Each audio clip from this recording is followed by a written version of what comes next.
हरे कृष्ण। आज के आचार्य सीरीज में हम बात करेंगे श्री गौर किशोरदास बाबा जी के बारे में। श्री गौर किशोरदास बाबा जी का जन्म बंगाल में एक वैश्य परिवार में हुआ। इनका विवाह हुआ और इनके पिताजी ने इनको अपना व्यवसाय सौंप दिया, परंतु गौर किशोरदास बाबा जी के मन में वैराग्य उत्पन्न हुआ और इन्होंने घर, अपनी पत्नी और सारा धन और व्यवसाय छोड़ राधा कुंड में आश्रय ग्रहण किया।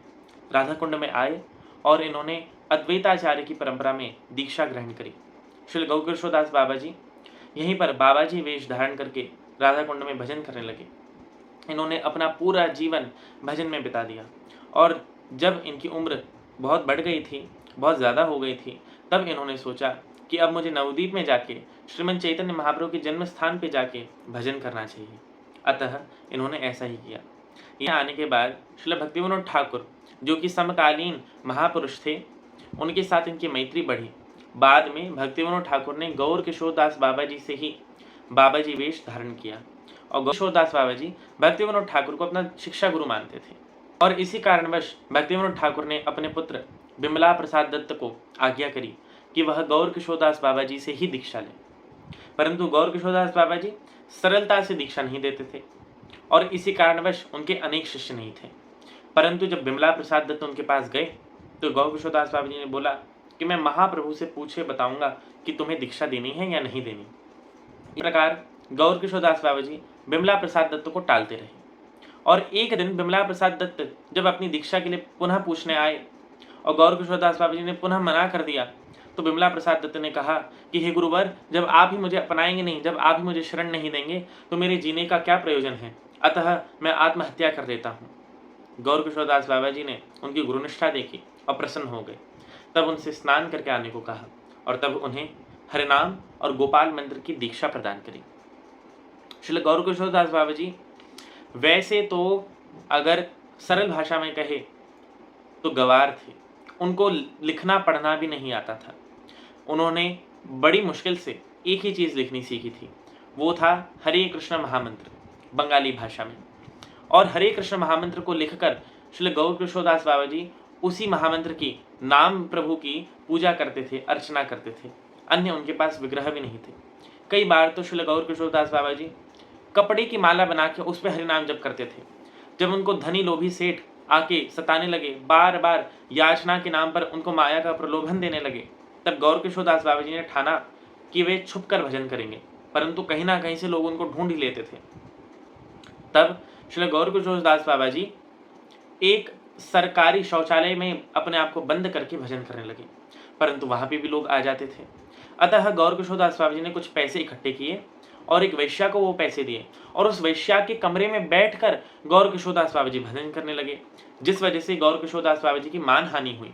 कई लोगों ने सोचा ये साधु पतित हो गया है, इसलिए ही वैश्या के पास जाता है, पर क्या पता कि गौर किशोरदास बाबा जी तो श्री गौरांग महाप्रभु का ही स्मरण चिंतन वैश्या के कमरे में या वैश्यालय में करते थे। इतने सिद्ध श्री गौर किशोरदास बाबा जी। एक बार एक सेठ उनके पास आया और उनसे कहने लगा कि बाबा जी आप मेरे घर पे चलिए। तब बाबा जी ने कहा तुम क्या चाहते हो, मेरी सेवा करना या मुझे अपने घर बुलाना? तब सेठ ने कहा बाबा जी मैं तो आपकी सेवा करना चाहता हूँ। और तभी गौर किशोरदास बाबा जी उसके गले से सोने की चेन, उसकी सोने की अंगूठियाँ और उसके पैसे फेंकने लगे और वो सेठ डर के भाग गया कि ये बाबा पागल है। बाबा जी इसी प्रकार से अपने आप को माया से, इस संसार से दूर रखते थे। उनके पास यही एक साधन था। श्री गौर किशोरदास बाबा जी कभी कभी कोपीन पहनते थे, कभी ऊपरी वस्त्र डालते थे और कभी कभी नग्न होके यानी दिगंबर होके ही वन में रहकर भजन करते थे। बाद में इन्होंने श्री भक्तिविनोद ठाकुर को बाबा जी वेश दिया यानी विरक्त वेश दिया और श्री गौर किशोरदास बाबा जी का जब देहावसान हुआ उससे पूर्व विनम्रतापूर्वक उन्होंने कहा कि मेरी मृत्यु के बाद मेरे शरीर को घोड़े से बांध देना और पूरे नवद्वीप में मेरे शरीर से चक्कर लगवाना, जिससे नवद्वीप की पावन रज मेरे शरीर को छुए और मेरा उद्धार हो जाए। मैं भजन तो नहीं कर पाया, अब मेरा क्या होगा, अब मेरा क्या होगा। तभी कुछ मूर्ख लोग श्री गौर किशोरदास बाबा जी के पवित्र शरीर को सच में घोड़े से बांधने लगे। तब श्री बिमला प्रसाद दत्त, जिनका दीक्षा के उपरांत नाम वार्ष भानवी दयिता दास यह हो गया था, वह आए और उन्होंने कहा कि आप बाबा जी की स्थिति के बारे में नहीं जानते हैं। उन्होंने ये विनम्रता पूर्वक कहा है और यदि आप इनका स्पर्श करना भी चाहते हैं तो आप ब्रह्मचारी होने चाहिए, आप विरक्त होने चाहिए।